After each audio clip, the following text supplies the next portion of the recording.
Hi hello ಎಲ್ಲರಿಗೂ ನಮಸ್ಕಾರ. Welcome back to our YouTube channel. So ಇವತ್ತಿನ ಈ ತರಗತಿಯಲ್ಲಿ ಕರ್ನಾಟಕ ಇತಿಹಾಸಕ್ಕೆ ಸಂಬಂಧಪಟ್ಟಂತಹ ಪ್ರಮುಖ ಪ್ರಶ್ನೆಗಳನ್ನು ಇವತ್ತಿನ ಈ ತರಗತಿಯಲ್ಲಿ ಸಾಲ್ವ್ ಮಾಡ್ತಾ ಹೋಗೋಣ.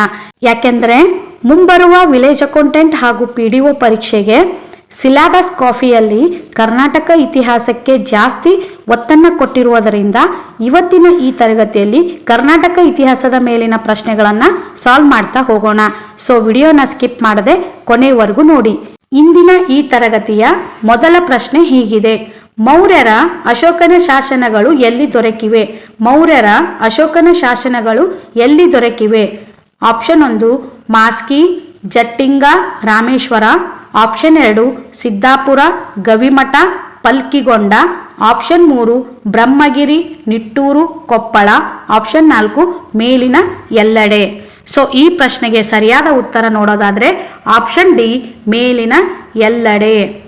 ಮೌರ್ಯರ ಅಶೋಕನ ಶಾಸನಗಳು ಎಲ್ಲಿ ದೊರಕಿವೆ ಅಂದರೆ ಮಾಸ್ಕಿ, ಜಟ್ಟಿಂಗ, ರಾಮೇಶ್ವರ, ಸಿದ್ದಾಪುರ, ಗವಿಮಠ, ಪಲ್ಕಿಗೊಂಡ, ಬ್ರಹ್ಮಗಿರಿ, ನಿಟ್ಟೂರು, ಕೊಪ್ಪಳ. ಈ ಎಲ್ಲ ಪ್ಲೇಸ್ಗಳಲ್ಲಿ ಅಶೋಕನ ಶಾಸನಗಳು ದೊರಕಿವೆ ಅಂತಾನೆ ಹೇಳ್ಬೋದು. ನೆಕ್ಸ್ಟ್ ಪ್ರಶ್ನೆ: ಕನ್ನಡದ ಅತ್ಯಂತ ಪ್ರಾಚೀನ ಶಾಸನ ದೊರಕಿರುವ ಹಲ್ಮಿಡಿ ಗ್ರಾಮ ಯಾವ ಜಿಲ್ಲೆಯಲ್ಲಿದೆ? ಕನ್ನಡದ ಅತ್ಯಂತ ಪ್ರಾಚೀನ ಶಾಸನ ದೊರಕಿರುವಂತಹ ಹಲ್ಮಿಡಿ ಗ್ರಾಮ ಯಾವ ಜಿಲ್ಲೆಯಲ್ಲಿದೆ? ಚಿಕ್ಕಮಗಳೂರು, ಕೊಡಗು, ಹಾಸನ, ವಿಜಾಪುರ. ಸೊ ಈ ಪ್ರಶ್ನೆಗೆ ಸರಿ ಉತ್ತರ ನೋಡೋದಾದ್ರೆ ಆಪ್ಷನ್ ಸಿ, ಹಾಸನ. ಕನ್ನಡದ ಅತ್ಯಂತ ಪ್ರಾಚೀನ ಶಾಸನ ಯಾವುದು ಅಂದರೆ ಹಲ್ಮಿಡಿ ಶಾಸನ. ಈ ಹಲ್ಮಿಡಿ ಶಾಸನ ಯಾವ ಗ್ರಾಮದಲ್ಲಿ ಕಂಡು ಬರುತ್ತದೆ ಅಂದರೆ ಹಾಸನ ಜಿಲ್ಲೆಯ ಬೇಲೂರು ತಾಲೂಕಿನಲ್ಲಿ ಹಲ್ಮಿಡಿ ಎಂಬಂತಹ ಗ್ರಾಮ ಕಂಡು ಬರುತ್ತದೆ. ಈ ಹಲ್ಮಿಡಿ ಶಾಸನದ ಇಸ್ವಿ ನೋಡೋದಾದ್ರೆ ಕ್ರಿಸ್ತ ಶಕ 450ರಲ್ಲಿ ಕಂಡು ಬರುವಂತಹ ಕನ್ನಡದ ಅತ್ಯಂತ ಪ್ರಾಚೀನ ಶಾಸನ ಅಂತಾನೆ ಹೇಳ್ಬೋದು. ನೆಕ್ಸ್ಟ್ ಪ್ರಶ್ನೆ, ಮೂರನೇ ಪ್ರಶ್ನೆ: ಶಾತವಾಹನ ರಾಜ್ಯ ಸ್ಥಾಪಕ ಯಾರು? ಶಾತವಾಹನ ರಾಜ್ಯ ಸ್ಥಾಪಕ ಯಾರು? ಸಿಮುಖ, ಗೌತಮಿಪುತ್ರ ಶಾತಕರ್ಣಿ, ಕನ್ಹ, ಪಲು ಮಾಯಿ. ಸೊ ಈ ಪ್ರಶ್ನೆಗೆ ಸರಿ ಉತ್ತರ ನೋಡೋದಾದ್ರೆ ಆಪ್ಷನ್ 1 ಸಿಮುಖ. ಶಾತವಾಹನ ರಾಜ್ಯ ಸ್ಥಾಪಕ ಯಾರು ಅಂದರೆ ಸಿಮುಖ. ಶಾತವಾಹನರ ಸ್ಥಾಪನೆ ಮಾಡಿದವರು ಯಾರು ಅಂದರೆ ಸಿಮುಖ. ನೆಕ್ಸ್ಟ್ ಪ್ರಶ್ನೆ: ಚಂದ್ರ ಚೂಡಾಮಣಿ ಬರೆದ ಕದಂಬರ ಕಾಲದ ಕವಿ ಯಾರು? ಚಂದ್ರ ಚೂಡಾಮಣಿ ಬರೆದ ಕದಂಬರ ಕಾಲದ ಕವಿ ಯಾರು? ಶಾಂತಿನಾಥ, ಚಂದ್ರರಾಜ, ನಾಗವರ್ಮ. ಇವರಾರು ಅಲ್ಲ. ಸೊ ಈ ಪ್ರಶ್ನೆಗೆ ಸರಿ ಉತ್ತರ ನೋಡೋದಾದ್ರೆ ಆಪ್ಷನ್ ಸಿ, ನಾಗವರ್ಮ. ಚಂದ್ರ ಚೂಡಾಮಣಿ ಬರೆದ ಕದಂಬರ ಕಾಲದ ಕವಿ ಯಾರು ಅಂದರೆ ನಾಗವರ್ಮ. ನೆಕ್ಸ್ಟ್ ಪ್ರಶ್ನೆ: ಬಾದಾಮಿ ಚಾಲುಕ್ಯರ ರಾಜಧಾನಿಯಾಗಿದ್ದ ಬಾದಾಮಿಯು ಇನ್ನೊಂದು ಹೆಸರೇನು? ಬಾದಾಮಿ ಚಾಲುಕ್ಯರ ರಾಜಧಾನಿಯಾಗಿದ್ದ ಬಾದಾಮಿಯ ಇನ್ನೊಂದು ಹೆಸರೇನು? ಮಾನ್ಯಖೇಟ, ವಾತಾಪಿ, ಕುವಲಾಲು, ಮಾಕುಂದ. ಸೊ ಈ ಪ್ರಶ್ನೆಗೆ ಸರಿಯಾದ ಉತ್ತರ ಆಪ್ಷನ್ ಬಿ, ವಾತಾಪಿ. ಚಾಲುಕ್ಯರ ರಾಜಧಾನಿಯಾದಂತಹ ಬಾದಾಮಿಯ ಇನ್ನೊಂದು ಹೆಸರು ಅಂದರೆ ವಾತಾಪಿ. ನೆಕ್ಸ್ಟ್ ಪ್ರಶ್ನೆ: ಮೈಸೂರು ಸಮೀಪ ಸೋಮನಾಥಪುರದಲ್ಲಿರುವಂತಹ ಕೇಶವ ದೇವಾಲಯವನ್ನು ನಿರ್ಮಿಸಿದವರು ಯಾರು? ಮೈಸೂರು ಸಮೀಪ ಸೋಮನಾಥಪುರದಲ್ಲಿರುವ ಕೇಶವ ದೇವಾಲಯವನ್ನು ನಿರ್ಮಿಸಿದವರು ಯಾರು? ರಾಷ್ಟ್ರಕೂಟರು, ಗಂಗರು, ಚಾಲುಕ್ಯರು, ಹೊಯ್ಸಳರು. ಸೊ ಈ ಪ್ರಶ್ನೆಗೆ ಸರಿಯಾದ ಉತ್ತರ ಆಪ್ಷನ್ ಡಿ, ಹೊಯ್ಸಳರು. ಮೈಸೂರು ಸಮೀಪ ಸೋಮನಾಥಪುರದಲ್ಲಿರುವಂತಹ ಕೇಶವ ದೇವಾಲಯವನ್ನು ನಿರ್ಮಿಸಿದವರು ಯಾರು ಅಂದರೆ ಹೊಯ್ಸಳರು. ನೆಕ್ಸ್ಟ್ ಪ್ರಶ್ನೆ: ಪಂಪ, ಪೊನ್ನರು ಯಾರ ಕಾಲದ ಕವಿಗಳು? ಪಂಪ, ಪೊನ್ನರು ಯಾರ ಕಾಲದ ಕವಿಗಳು? ರಾಷ್ಟ್ರಕೂಟರು, ಹೊಯ್ಸಳರು, ಚಾಲುಕ್ಯರು, ಗಂಗರು. ಸೊ ಈ ಪ್ರಶ್ನೆಗೆ ಸರಿಯಾದ ಉತ್ತರ ಪಂಪ, ಪೊನ್ನ ಇವರು ರಾಷ್ಟ್ರಕೂಟರ ಕಾಲದ ಕವಿಗಳು. ಪಂಪ, ಪೊನ್ನರು ಇವರು ರಾಷ್ಟ್ರಕೂಟರ ಕಾಲದ ಕವಿಗಳಾಗಿದ್ದರು. ನೆಕ್ಸ್ಟ್ ಪ್ರಶ್ನೆ: 1924ರಲ್ಲಿ ಬೆಳಗಾವಿಯಲ್ಲಿ ನಡೆದ ಕಾಂಗ್ರೆಸ್ ಮಹಾ ಅಧಿವೇಶನದ ಅಧ್ಯಕ್ಷತೆಯನ್ನ ಯಾರು ವಹಿಸಿದ್ದರು? 1924ರಲ್ಲಿ ಬೆಳಗಾವಿಯಲ್ಲಿ ನಡೆದಂತಹ ಕಾಂಗ್ರೆಸ್ ಮಹಾ ಅಧಿವೇಶನದ ಅಧ್ಯಕ್ಷತೆಯನ್ನ ಯಾರು ವಹಿಸಿದರು? ಹರ್ಡೇಕರ್ ಮಂಜಪ್ಪ, ಮಹಾತ್ಮ ಗಾಂಧಿ, ಜವಾಹರ್ಲಾಲ್ ನೆಹರು, ಮೋತಿಲಾಲ್ ನೆಹರು. ಸೊ ಈ ಪ್ರಶ್ನೆಗೆ ಸರಿಯಾದ ಉತ್ತರ ಯಾವುದು ಅಂದರೆ ಮಹಾತ್ಮ ಗಾಂಧೀಜಿ. 1924ರಲ್ಲಿ ಬೆಳಗಾವಿಯಲ್ಲಿ ಕಾಂಗ್ರೆಸ್ ಅಧಿವೇಶನ ನಡೆಯುತ್ತೆ. ಆ ಅಧಿವೇಶನದ ಅಧ್ಯಕ್ಷತೆಯನ್ನು ವಹಿಸಿದವರು ಯಾರು ಅಂದ್ರೆ ಮಹಾತ್ಮ ಗಾಂಧಿಯವರು. ನೆಕ್ಸ್ಟ್ ಪ್ರಶ್ನೆ, ಬೇಲೂರು ಮತ್ತು ಹಳೆಬೀಡಿನಲ್ಲಿರುವ ಐತಿಹಾಸಿಕ ದೇವಾಲಯಗಳು ಯಾರ ನಿರ್ಮಾಣಗಳು? ಬೇಲೂರು ಮತ್ತು ಹಳೆಬೀಡಿನಲ್ಲಿರುವ ಐತಿಹಾಸಿಕ ದೇವಾಲಯಗಳು ಯಾರ ನಿರ್ಮಾಣಗಳು? ರಾಷ್ಟ್ರಕೂಟರು, ಕದಂಬರು, ಚಾಲುಕ್ಯರು, ಹೊಯ್ಸಳರು. ಸೊ ಈ ಪ್ರಶ್ನೆಗೆ ಸರಿಯಾದ ಉತ್ತರ ಆಪ್ಷನ್ ಡಿ, ಹೊಯ್ಸಳರು. ಬೇಲೂರು ಮತ್ತು ಹಳೆಬೀಡಿನಲ್ಲಿರುವಂತಹ ಐತಿಹಾಸಿಕ ದೇವಾಲಯಗಳು ಯಾರ ನಿರ್ಮಾಣ ಕಾಲದಲ್ಲಿ ಆದಂತಹ ದೇವಾಲಯಗಳು ಅಂದ್ರೆ ಹೊಯ್ಸಳರ ಕಾಲದಲ್ಲಿ ನಿರ್ಮಾಣವಾದಂತಹ ದೇವಾಲಯಗಳು. ನೆಕ್ಸ್ಟ್ ಪ್ರಶ್ನೆ, ಹಾಸ್ಯ ಚಕ್ರವರ್ತಿ ತೆನಾಲಿ ರಾಮಕೃಷ್ಣ ಯಾರ ಆಸ್ಥಾನದಲ್ಲಿದ್ದನು? ಹಾಸ್ಯ ಚಕ್ರವರ್ತಿ ತೆನಾಲಿ ರಾಮಕೃಷ್ಣ ಯಾರ ಆಸ್ಥಾನದಲ್ಲಿದ್ದನು? ಬಿಜ್ಜಳ, ಕೃಷ್ಣದೇವರಾಯ, ಸಾಳುವ ನರಸಿಂಹ, ಹರಿಹರ. ಸೊ ಈ ಪ್ರಶ್ನೆಗೆ ಸರಿಯಾದ ಉತ್ತರ ನೋಡೋದಾದ್ರೆ ಆಪ್ಷನ್ ಬಿ, ಕೃಷ್ಣದೇವರಾಯ. ಹಾಸ್ಯ ಚಕ್ರವರ್ತಿ ತೆನಾಲಿ ರಾಮಕೃಷ್ಣ ಕೃಷ್ಣದೇವರಾಯನ ಆಸ್ಥಾನದಲ್ಲಿದ್ದನು. ನೆಕ್ಸ್ಟ್ ಪ್ರಶ್ನೆ, ವಿಜಾಪುರದ ಗೋಳಗುಂಬಜ ಯಾರ ಗೋರಿಯಾಗಿದೆ? ವಿಜಾಪುರದ ಗೋಳಗುಂಬಜ ಯಾರ ಗೋರಿಯಾಗಿದೆ? ಮೊಹಮ್ಮದ್ ಆದಿಲ್ ಶಾ, ಇಸ್ಮಾಯಿಲ್ ಆದಿಲ್ ಶಾ, ಸಿಕಂದರ್ ಆದಿಲ್ ಶಾ, ಯೂಸುಫ್ ಆದಿಲ್ ಶಾ. ಸೊ ಈ ಪ್ರಶ್ನೆಗೆ ಸರಿಯಾದ ಉತ್ತರ ಆಪ್ಷನ್ ಎ, ಮೊಹಮ್ಮದ್ ಆದಿಲ್ ಶಾ. ಬಿಜಾಪುರದ ಗೋಳಗುಂಬಜ ಯಾರ ಗೋರಿಯಾಗಿದೆ ಅಂದ್ರೆ ಮೊಹಮ್ಮದ್ ಆದಿಲ್ ಶಾ ಅವರ ಗೋರಿಯಾಗಿದೆ. ನೀವು ಯಾರೆಲ್ಲ ವಿಜಾಪುರದಲ್ಲಿರುವಂತಹ ಗೋಳಗುಂಬಜನ ನೋಡಿಲ್ಲ, ಒಂದ್ ಸಾರಿ ಹೋಗಿ ವಿಸಿಟ್ ಮಾಡಿ, ತುಂಬಾ ಚೆನ್ನಾಗಿದೆ. ಅಲ್ಲಿ ಒಂದು ಸಾರಿ ನಾವು ಕೂಗಿದ್ರೆ 7 ಸಾರಿ ಪ್ರತಿಧ್ವನಿಯಾಗಿ ನಮಗೆ ಕೇಳಿಸುತ್ತೆ. ಆದರೆ ಅಲ್ಲಿ ಕ್ಲೌಡ್ ಇರಬಾರ್ದು, ಆವಾಗ ಕೇಳಿಸುತ್ತೆ. ಹೆಮ್ಮೆ ಆಗುತ್ತೆ, ನಾನು ಅದೇ ಡಿಸ್ಟಿಕ್ದ ಅಂತೇಳಿ. ಸೊ ಒಂದ್ಸಾರಿ ನಮ್ಮ ಬಿಜಾಪುರಕ್ಕೆ ಬಂದು ಅಲ್ಲಿರುವಂತಹ ಒಳ್ಳೆ ಒಳ್ಳೆ ಪ್ಲೇಸ್ಗಳನ್ನು ನೋಡ್ಕೊಂಡು ಹೋಗಿ ಫ್ರೆಂಡ್ಸ್. ನೆಕ್ಸ್ಟ್ ಪ್ರಶ್ನೆ, ಟಿಪ್ಪು ಸುಲ್ತಾನನು ಜನಿಸಿದ್ದು ಯಾವಾಗ? ಟಿಪ್ಪು ಸುಲ್ತಾನನು ಜನಿಸಿದ್ದು ಯಾವಾಗ? 1735, 1753, 1765, 1778. ಸೊ ಈ ಪ್ರಶ್ನೆಗೆ ಸರಿಯಾದ ಉತ್ತರ ಆಪ್ಷನ್ ಬಿ, 1753. ಟಿಪ್ಪು ಸುಲ್ತಾನನು 1753ರಲ್ಲಿ ಜನಿಸಿದ್ದನು. ನೆಕ್ಸ್ಟ್ ಪ್ರಶ್ನೆ, ವಿಶ್ವೇಶ್ವರಯ್ಯನವರು ಯಾವಾಗ ಜನಿಸಿದರು? ವಿಶ್ವೇಶ್ವರಯ್ಯನವರು ಯಾವಾಗ ಜನಿಸಿದರು? 1861, 1870, 1845, 1881. ಸೊ ಈ ಪ್ರಶ್ನೆಗೆ ಸರಿಯಾದ ಉತ್ತರ ಆಪ್ಷನ್ ಎ, 1861. ವಿಶ್ವೇಶ್ವರಯ್ಯನವರು ಯಾವಾಗ ಜನಿಸಿದರು ಅಂದ್ರೆ 1861ರಲ್ಲಿ. ನೆಕ್ಸ್ಟ್ ಪ್ರಶ್ನೆ, ವಿಶ್ವೇಶ್ವರಯ್ಯನವರು ಮೈಸೂರಿನ ನಾಲ್ವಡಿ ಕೃಷ್ಣರಾಜ ಒಡೆಯವರ ಆಸ್ಥಾನದಲ್ಲಿ ದಿವಾನರಾದದ್ದು ಯಾವಾಗ? ವಿಶ್ವೇಶ್ವರಯ್ಯನವರು ಮೈಸೂರಿನ ನಾಲ್ವಡಿ ಕೃಷ್ಣರಾಜ ಒಡೆಯವರ ಆಸ್ಥಾನದಲ್ಲಿ ದಿವಾನರಾದದ್ದು ಯಾವಾಗ? 1901, 1908, 1912, 1915. ಸೊ ಈ ಪ್ರಶ್ನೆಗೆ ಸರಿಯಾದ ಉತ್ತರ ಆಪ್ಷನ್ ಸಿ, 1912. ವಿಶ್ವೇಶ್ವರಯ್ಯನವರು ಮೈಸೂರಿನ ನಾಲ್ವಡಿ ಕೃಷ್ಣರಾಜ ಒಡೆಯವರ ಆಸ್ಥಾನದಲ್ಲಿ ದಿವಾನರಾದದ್ದು ಯಾವಾಗ ಅಂದರೆ 1912ರಲ್ಲಿ. ನೆಕ್ಸ್ಟ್ ಪ್ರಶ್ನೆ, 1918ರಲ್ಲಿ ವಿಶ್ವೇಶ್ವರಯ್ಯನವರು ಯಾವ ಕಾರಣದಿಂದ ದಿವಾನಗಿರಿಗೆ ರಾಜೀನಾಮೆ ನೀಡಿದರು? 1918ರಲ್ಲಿ ವಿಶ್ವೇಶ್ವರಯ್ಯನವರು ಯಾವ ಕಾರಣದಿಂದ ದಿವಾನಗಿರಿಗೆ ರಾಜೀನಾಮೆ ನೀಡಿದರು? ತನ್ನ ಪ್ರತಿಭೆಗೆ ಸರಿಯಾದ ಮಾನ್ಯತೆ ಸಿಗಲಿಲ್ಲವೆಂದು, ಒಡೆಯರವರು ತನ್ನ ಬಗ್ಗೆ ನಂಬಿಕೆ ಹೊಂದಿಲ್ಲವೆಂದು, ಸರ್ಕಾರಿ ಹುದ್ದೆಗಳಲ್ಲಿ ಹಿಂದುಳಿದವರಿಗೆ ಮೀಸಲಾತಿಯನ್ನು ವಿರೋಧಿಸಿ, ಮೇಲಿನ ಯಾವ ಕಾರಣವೂ ಅಲ್ಲ. ಸೊ ಈ ಪ್ರಶ್ನೆಗೆ ಸರಿಯಾದ ಉತ್ತರ ನೋಡೋದಾದ್ರೆ ಆಪ್ಷನ್ ಸಿ, ಸರ್ಕಾರಿ ಹುದ್ದೆಗಳಲ್ಲಿ ಹಿಂದುಳಿದವರಿಗೆ ಮೀಸಲಾತಿಯನ್ನು ವಿರೋಧಿಸಿ.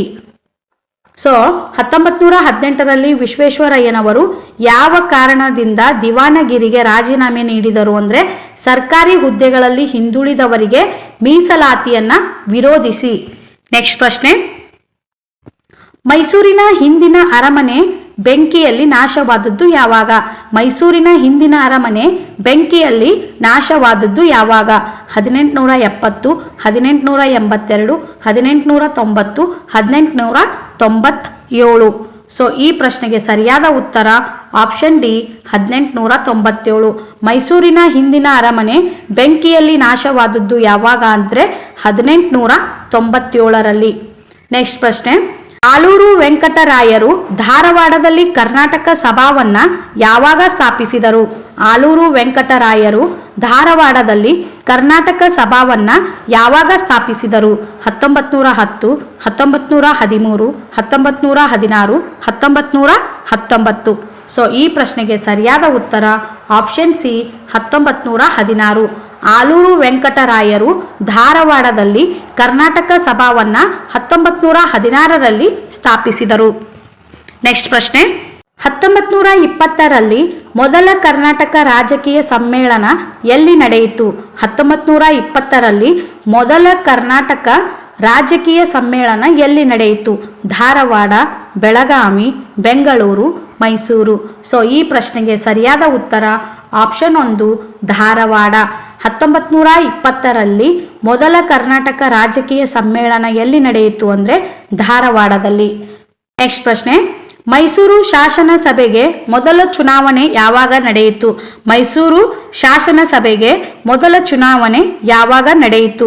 1951, 1952, 1953, 1954. ಸೊ ಈ ಪ್ರಶ್ನೆಗೆ ಸರಿಯಾದ ಉತ್ತರ ಆಪ್ಷನ್ ಬಿ 1952. ಮೈಸೂರು ಶಾಸನ ಸಭೆಗೆ ಮೊದಲ ಚುನಾವಣೆ 1952ರಲ್ಲಿ ನಡೆಯಿತು. ನೆಕ್ಸ್ಟ್ ಪ್ರಶ್ನೆ, 1965ರಲ್ಲಿ ನೇಮಿಸಲ್ಪಟ್ಟ ಮಹಾಜನ ಆಯೋಗವು ತನ್ನ ವರದಿಯನ್ನ ನೀಡಿದ್ದು ಯಾವಾಗ? 1965ರಲ್ಲಿ ನೇಮಿಸಲ್ಪಟ್ಟ ಮಹಾಜನ ಆಯೋಗವು ತನ್ನ ವರದಿಯನ್ನ ನೀಡಿದ್ದು ಯಾವಾಗ? 1966ರಲ್ಲಿ, 1967ರಲ್ಲಿ, 1968ರಲ್ಲಿ, 1969ರಲ್ಲಿ. ಸೊ ಈ ಪ್ರಶ್ನೆಗೆ ಸರಿಯಾದ ಉತ್ತರ ಆಪ್ಷನ್ ಬಿ 1967ರಲ್ಲಿ. 1965ರಲ್ಲಿ ನೇಮಿಸಲ್ಪಟ್ಟ ಮಹಾಜನ ಆಯೋಗವು ತನ್ನ ವರದಿಯನ್ನು ನೀಡಿದ್ದು ಯಾವಾಗ ಅಂದರೆ 1967ರಲ್ಲಿ. ನೆಕ್ಸ್ಟ್ ಪ್ರಶ್ನೆ, ಅನುಭವ ಮಂಟಪವನ್ನು ಸ್ಥಾಪಿಸಿದವರು ಯಾರು? ಅನುಭವ ಮಂಟಪವನ್ನು ಸ್ಥಾಪಿಸಿದವರು ಯಾರು? ಪುರಂದರದಾಸರು, ಕನಕದಾಸರು, ಬಸವಣ್ಣ, ಮಧ್ವಾಚಾರ್ಯರು. ಸೊ ಈ ಪ್ರಶ್ನೆಗೆ ಸರಿಯಾದ ಉತ್ತರ ಆಪ್ಷನ್ ಸಿ ಬಸವಣ್ಣನವರು. ಅನುಭವ ಮಂಟಪವನ್ನು ಸ್ಥಾಪಿಸಿದವರು ಯಾರು ಅಂದರೆ ಬಸವಣ್ಣನವರು. ಹಾಗೂ ಅದರ ಅಧ್ಯಕ್ಷತೆಯನ್ನು ವಹಿಸಿದವರು ಯಾರು ಅಂದರೆ ಅಲ್ಲಮ ಪ್ರಭುವರು. ಎಲ್ಲಿ ಸ್ಥಾಪಿಸ್ತಾರ ಅಂದ್ರೆ ಬೀದರ್ ಜಿಲ್ಲೆಯ ಬಸವ ಕಲ್ಯಾಣದಲ್ಲಿ ಬಸವಣ್ಣನವರು ಅನುಭವ ಮಂಟಪವನ್ನು ಸ್ಥಾಪಿಸ್ತಾರ. ಅದರ ಅಧ್ಯಕ್ಷತೆಯನ್ನು ವಹಿಸಿದವರು ಯಾರು ಅಂದರೆ ಅಲ್ಲಮ ಪ್ರಭುವರು. ನೆಕ್ಸ್ಟ್ ಪ್ರಶ್ನೆ, ಹಳೆಬೀಡಿನ ಮೊದಲ ಹೆಸರೇನು? ಹಳೆಬೀಡಿನ ಮೊದಲ ಹೆಸರೇನು? ದ್ವಾರ ಸಮುದ್ರ, ವಾತಾಪಿ, ಕೊವುಲೂರು, ಮಾಕುಟ. ಸೊ ಈ ಪ್ರಶ್ನೆಗೆ ಸರಿಯಾದ ಉತ್ತರ ಆಪ್ಷನ್ ಎ ದ್ವಾರ ಸಮುದ್ರ. ಹಳೆಬೀಡಿನ ಮೊದಲ ಹೆಸರೇನು ಅಂದರೆ ದ್ವಾರ ಸಮುದ್ರ. ಹಾಗಾಗಿಯೇ ದ್ವಾರ ಸಮುದ್ರದ ಹೊಯ್ಸಳರು ಅಂತಲೇ ಫೇಮಸ್ ಆಗಿದ್ದಾರೆ. ಸೊ ಹಳೆಬೀಡಿನ ಮೊದಲ ಹೆಸರು ಏನು ಅಂದರೆ ದ್ವಾರ ಸಮುದ್ರ. ಇದು ವಾತಾಪಿ ಅನ್ನೋದು ಬಾದಾಮಿಯ ಮೊದಲನೇ ಹೆಸರಾಗಿತ್ತು. ನೆಕ್ಸ್ಟ್ ಪ್ರಶ್ನೆ, ಕವಿ ಚಕ್ರವರ್ತಿ ಎಂಬ ಬಿರುದಾಂಕಿತ ಐತಿಹಾಸಿಕ ಕವಿ ಯಾರು? ಕವಿ ಚಕ್ರವರ್ತಿ ಎಂಬ ಬಿರುದಾಂಕಿತ ಐತಿಹಾಸಿಕ ಕವಿ ಯಾರು? ಪಂಪ, ರನ್ನ, ಪೊನ್ನ, ಜನ್ನ. ಸೊ ಈ ಪ್ರಶ್ನೆಗೆ ಸರಿಯಾದ ಉತ್ತರ ಆಪ್ಷನ್ ಡಿ ಜನ್ನ. ಕವಿ ಚಕ್ರವರ್ತಿ ಎಂಬ ಬಿರುದಾಂಕಿತ ಐತಿಹಾಸಿಕ ಕವಿ ಯಾರು ಅಂದರೆ ಜನ್ನ. ನೆಕ್ಸ್ಟ್ ಪ್ರಶ್ನೆ, ವಿಜಯನಗರದ ಕೃಷ್ಣದೇವರಾಯನ ಆಸ್ಥಾನದಲ್ಲಿದ್ದಂತಹ ಶ್ರೇಷ್ಠ ಕವಿ ಯಾರು? ವಿಜಯನಗರದ ಕೃಷ್ಣದೇವರಾಯನ ಆಸ್ಥಾನದಲ್ಲಿದ್ದಂತಹ ಶ್ರೇಷ್ಠ ಕವಿ ಯಾರು? ತೆನಾಲಿ ರಾಮಕೃಷ್ಣ, ಅಲ್ಲಸಾನಿ ಪೆದ್ದಣ್ಣ, ತಿಮ್ಮಣ್ಣ, ಮೇಲಿನ ಯಾರೂ ಅಲ್ಲ. ಸೊ ಈ ಪ್ರಶ್ನೆಗೆ ಸರಿಯಾದ ಉತ್ತರ ಆಪ್ಷನ್ 2 ಅಲ್ಲಸಾನಿ ಪೆದ್ದಣ್ಣ. ವಿಜಯನಗರದ ಕೃಷ್ಣದೇವರಾಯನ ಆಸ್ಥಾನದಲ್ಲಿದ್ದಂತಹ ಶ್ರೇಷ್ಠ ಕವಿ ಯಾರು ಅಂದರೆ ಅಲ್ಲಸಾನಿ ಪೆದ್ದಣ್ಣ. ನೆಕ್ಸ್ಟ್ ಪ್ರಶ್ನೆ, ಕೃಷ್ಣದೇವರಾಯನು ಸಿಂಹಾಸನವೇರಿದ್ದು ಯಾವಾಗ? ಕೃಷ್ಣದೇವರಾಯನು ಸಿಂಹಾಸನವೇರಿದ್ದು ಯಾವಾಗ? 1501ರಲ್ಲಿ, 1509ರಲ್ಲಿ, 1515ರಲ್ಲಿ, 1519ರಲ್ಲಿ. ಸೊ ಈ ಪ್ರಶ್ನೆಗೆ ಸರಿಯಾದ ಉತ್ತರ ಆಪ್ಷನ್ ಬಿ 1509ರಲ್ಲಿ. ಕೃಷ್ಣದೇವರಾಯನು ಸಿಂಹಾಸನವೇರಿದ್ದು ಯಾವಾಗ ಅಂದರೆ 1509ರಲ್ಲಿ. ನೆಕ್ಸ್ಟ್ ಪ್ರಶ್ನೆ, ತಾಳಿಕೋಟೆಯ ಇನ್ನೊಂದು ಹೆಸರೇನು? ತಾಳಿಕೋಟೆಯ ಇನ್ನೊಂದು ಹೆಸರೇನು? ವಾತಾಪಿ, ಮಾನ್ಯಖೇಟ, ರಕ್ಕಸ ತಂಗಡಿ, ಕವಲೂರು. ಸೊ ಈ ಪ್ರಶ್ನೆಗೆ ಸರಿಯಾದ ಉತ್ತರ ಆಪ್ಷನ್ ಸಿ ರಕ್ಕಸ ತಂಗಡಿ. ತಾಳಿಕೋಟೆಯ ಇನ್ನೊಂದು ಹೆಸರು ಏನು ಅಂದರೆ ರಕ್ಕಸ ತಂಗಡಿ. ನೆಕ್ಸ್ಟ್ ಪ್ರಶ್ನೆ, ಗದುಗಿನ ಭಾರತವನ್ನ ರಚಿಸಿದವರು ಯಾರು? ಗದುಗಿನ ಭಾರತವನ್ನ ರಚಿಸಿದವರು ಯಾರು? ಕುಮಾರವ್ಯಾಸ, ಕನಕದಾಸ, ಪುರಂದರದಾಸ, ಚಾಮರಸ. ಸೊ ಈ ಪ್ರಶ್ನೆಗೆ ಸರಿಯಾದ ಉತ್ತರ ಆಪ್ಷನ್ 1 ಕುಮಾರವ್ಯಾಸ. ಗದುಗಿನ ಭಾರತವನ್ನ ರಚಿಸಿದವರು ಯಾರು ಅಂದ್ರೆ ಕುಮಾರವ್ಯಾಸ. ನೆಕ್ಸ್ಟ್ ಪ್ರಶ್ನೆ, ಬಹಮನಿ ರಾಜ್ಯದ ಆಡಳಿತ ಭಾಷೆ ಯಾವುದಾಗಿತ್ತು? ಬಹಮನಿ ರಾಜ್ಯದ ಆಡಳಿತ ಭಾಷೆ ಯಾವುದಾಗಿತ್ತು? Kannada, Turki, Urdu, Persian. So ಈ ಪ್ರಶ್ನೆಗೆ ಸರಿಯಾದ ಉತ್ತರ ಆಪ್ಷನ್ ಡಿ ಪರ್ಷಿಯನ್. ಬಹಮನಿ ರಾಜ್ಯದ ಆಡಳಿತ ಭಾಷೆ ಯಾವುದಾಗಿತ್ತು ಅಂದರೆ ಪರ್ಷಿಯನ್ ಭಾಷೆ ಆಗಿತ್ತು. ನೆಕ್ಸ್ಟ್ ಪ್ರಶ್ನೆ, ಹೈದರಾಲಿಯ ಸಮಾಧಿ ಇರುವ ಸ್ಥಳ ಯಾವುದು? ಹೈದರಾಲಿಯ ಸಮಾಧಿ ಇರುವಂತಹ ಸ್ಥಳ ಯಾವುದು? ಮೈಸೂರು, ಗುಂಬಜ ಅಂದರೆ ಶ್ರೀರಂಗಪಟ್ಟಣದಲ್ಲಿ ಕಂಡು ಬರುವಂತಹ ಗುಂಬಜ, ಬೆಂಗಳೂರು, ಮೇಲುಕೋಟೆ. ಸೊ ಈ ಪ್ರಶ್ನೆಗೆ ಸರಿಯಾದ ಉತ್ತರ ಆಪ್ಷನ್ ಬಿ ಗುಂಬಜ.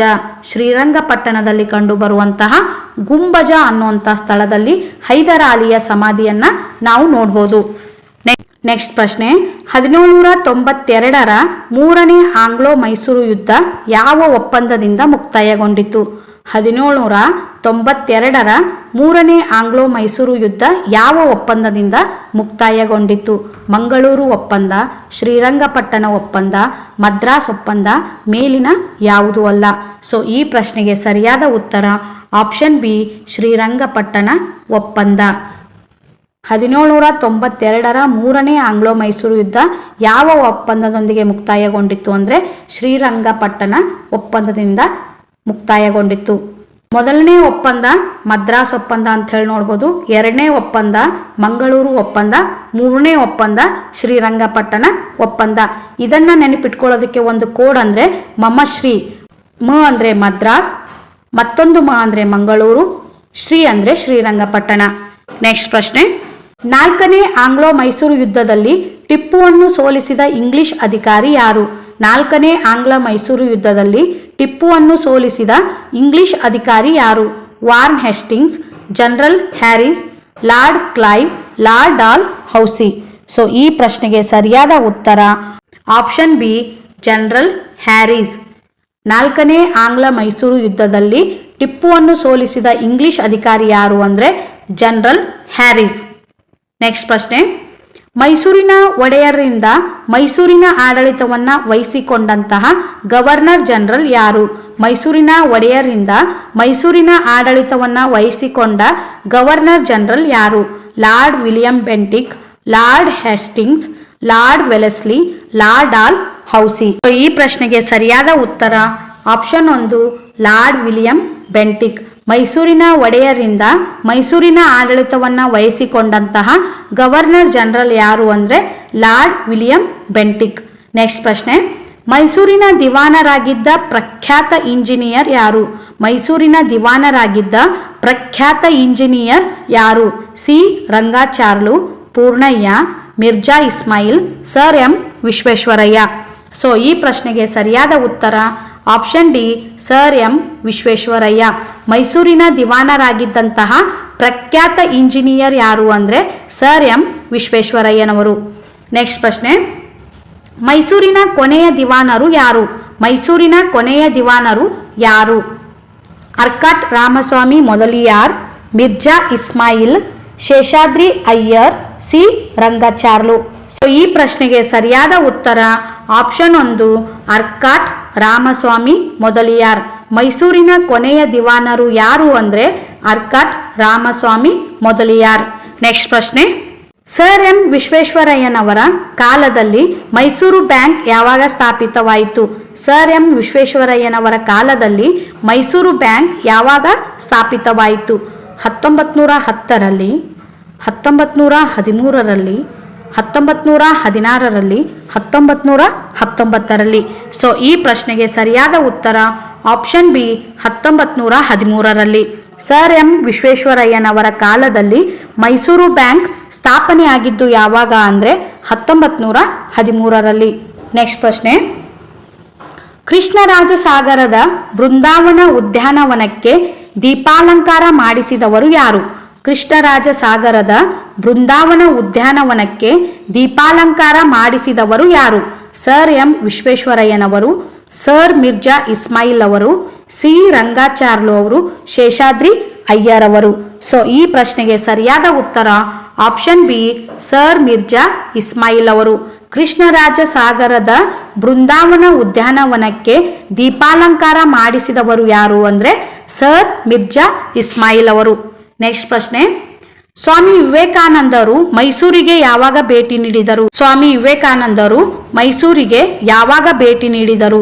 1882ರಲ್ಲಿ, 1887ರಲ್ಲಿ, 1892ರಲ್ಲಿ, 1897ರಲ್ಲಿ. ಸೊ ಈ ಪ್ರಶ್ನೆಗೆ ಸರಿಯಾದ ಉತ್ತರ ಆಪ್ಷನ್ ಸಿ 1892ರಲ್ಲಿ. ಸ್ವಾಮಿ ವಿವೇಕಾನಂದರು ಮೈಸೂರಿಗೆ ಯಾವಾಗ ಭೇಟಿ ನೀಡಿದರು ಅಂದರೆ 1892ರಲ್ಲಿ. ನೆಕ್ಸ್ಟ್ ಪ್ರಶ್ನೆ, ಉದಯವಾಗಲಿ ನಮ್ಮ ಚೆಲುವ ಕನ್ನಡ ನಾಡು ಗೀತೆಯ ರಚನಾಕಾರರು ಯಾರು? ಉದಯವಾಗಲಿ ನಮ್ಮ ಚೆಲುವ ಕನ್ನಡ ನಾಡು ಗೀತೆಯ ರಚನಾಕಾರರು ಯಾರು? ಹುಯಿಲ್ಗೋಳ್ ನಾರಾಯಣರಾವ್, ಕುವೆಂಪು, ಡಿ.ವಿ. ಗುಂಡಪ್ಪ, ಬಿ.ಎಂ. ಶ್ರೀಕಂಠಯ್ಯನವರು. ಸೊ ಈ ಪ್ರಶ್ನೆಗೆ ಸರಿಯಾದ ಉತ್ತರ ಆಪ್ಷನ್ 1 ಹುಯಿಲ್ಗೋಳ್ ನಾರಾಯಣರಾವ್. ಉದಯವಾಗಲಿ ನಮ್ಮ ಚೆಲುವ ಕನ್ನಡ ನಾಡು ಗೀತೆಯ ರಚನಾಕಾರರು ಯಾರು ಅಂದರೆ ಹುಯಿಲ್ಗೋಳ್ ನಾರಾಯಣರಾವ್ ಅವರು. ನೆಕ್ಸ್ಟ್ ಪ್ರಶ್ನೆ, 1931ರಲ್ಲಿ ಲಂಡನ್ನಿನಲ್ಲಿ ನಡೆದ ದುಂಡು ಮೇಜಿನ ಪರಿಷತ್ತಿನಲ್ಲಿ ಭಾಗವಹಿಸಿದಂತಹ ಮೈಸೂರಿನ ದಿವಾನರು ಯಾರು? 1931ರಲ್ಲಿ ಲಂಡನ್ನಿನಲ್ಲಿ ನಡೆದಂತಹ ದುಂಡು ಮೇಜಿನ ಪರಿಷತ್ತಿನಲ್ಲಿ ಭಾಗವಹಿಸಿದ್ದ ಮೈಸೂರಿನ ದಿವಾನರು ಯಾರು? Sir Mirza Ismail, C Rangacharlu, Seshadri Iyer, sir M ವಿಶ್ವೇಶ್ವರಯ್ಯನವರು. ಸೊ ಈ ಪ್ರಶ್ನೆಗೆ ಸರಿಯಾದ ಉತ್ತರ ಆಪ್ಷನ್ 1 ಸರ್ ಮಿರ್ಜಾ ಇಸ್ಮಾಯಿಲ್ ಅವರು. 1931ರಲ್ಲಿ ಲಂಡನ್ನಿನಲ್ಲಿ ನಡೆದಂತಹ ದುಂಡು ಮೇಜಿನ ಪರಿಷತ್ತಿನಲ್ಲಿ ಭಾಗವಹಿಸಿದಂತಹ ಮೈಸೂರಿನ ದಿವಾನರು ಯಾರಾಗಿದ್ದರು ಅಂದರೆ ಸರ್ ಮಿರ್ಜಾ ಇಸ್ಮಾಯಿಲ್. ನೆಕ್ಸ್ಟ್ ಪ್ರಶ್ನೆ, ಬೆಂಗಳೂರಿನಲ್ಲಿ ಸಾಬೂನು ಕಾರ್ಖಾನೆಯನ್ನ ಸ್ಥಾಪಿಸಿದ ದಿವಾನರು ಯಾರು? ಬೆಂಗಳೂರಿನಲ್ಲಿ ಸಾಬೂನು ಕಾರ್ಖಾನೆಯನ್ನ ಸ್ಥಾಪಿಸಿದ ದಿವಾನರು ಯಾರು? Sir Mirza Ismail, sir M Visvesvaraya, C Rangacharlu, Seshadri Iyer. So ಈ ಪ್ರಶ್ನೆಗೆ ಸರಿಯಾದ ಉತ್ತರ ಆಪ್ಷನ್ ಬಿ ಸರ್ ಎಂ ವಿಶ್ವೇಶ್ವರಯ್ಯನವರು. ಬೆಂಗಳೂರಿನಲ್ಲಿ ಸಾಬೂನು ಕಾರ್ಖಾನೆಯನ್ನ ಸ್ಥಾಪಿಸಿದ ದಿವಾನರು ಯಾರು ಅಂದರೆ ಸರ್ ಎಂ ವಿಶ್ವೇಶ್ವರಯ್ಯನವರು. ನೆಕ್ಸ್ಟ್ ಪ್ರಶ್ನೆ, 1792ರ ಮೂರನೇ ಆಂಗ್ಲ ಮೈಸೂರಿನ ಯುದ್ಧದಲ್ಲಿ ಟಿಪ್ಪುವಿನ ವಿರುದ್ಧ ಯುದ್ಧ ಮಾಡಿದವರು ಯಾರು? 1792ರ ಮೂರನೇ ಆಂಗ್ಲ ಮೈಸೂರಿನ ಯುದ್ಧದಲ್ಲಿ ಟಿಪ್ಪುವಿನ ವಿರುದ್ಧ ಯುದ್ಧ ಮಾಡಿದವರು ಯಾರು? ಇಂಗ್ಲಿಷರು ಮತ್ತು ಮರಾಠರು, ಇಂಗ್ಲಿಷರು ಮತ್ತು ನಿಜಾಮರು, ಇಂಗ್ಲಿಷರು, ಮರಾಠರು ಮತ್ತು ನಿಜಾಮರು. ಸೊ ಈ ಪ್ರಶ್ನೆಗೆ ಸರಿಯಾದ ಉತ್ತರ ಆಪ್ಷನ್ ಡಿ ಇಂಗ್ಲಿಷರು, ಮರಾಠರು ಮತ್ತು ನಿಜಾಮರು. 1792ರ ಮೂರನೇ ಆಂಗ್ಲ ಮೈಸೂರಿನ ಯುದ್ಧದಲ್ಲಿ ಟಿಪ್ಪುವಿನ ವಿರುದ್ಧ ಯುದ್ಧ ಮಾಡಿದವರು ಯಾರು ಅಂದರೆ ಇಂಗ್ಲಿಷರು, ಮರಾಠರು ಮತ್ತು ನಿಜಾಮರು. ನೆಕ್ಸ್ಟ್ ಪ್ರಶ್ನೆ, ವಿಜಯನಗರಕ್ಕೆ ರೇಷ್ಮೆ ಎಲ್ಲಿಂದ ಆಮದಾಗುತ್ತಿತ್ತು? ವಿಜಯನಗರಕ್ಕೆ ರೇಷ್ಮೆ ಎಲ್ಲಿಂದ ಆಮದಾಗುತ್ತಿತ್ತು? China, Turkey, Arabia, Japan. So ಈ ಪ್ರಶ್ನೆಗೆ ಸರಿಯಾದ ಉತ್ತರ ಆಪ್ಷನ್ 1 ಚೀನಾ.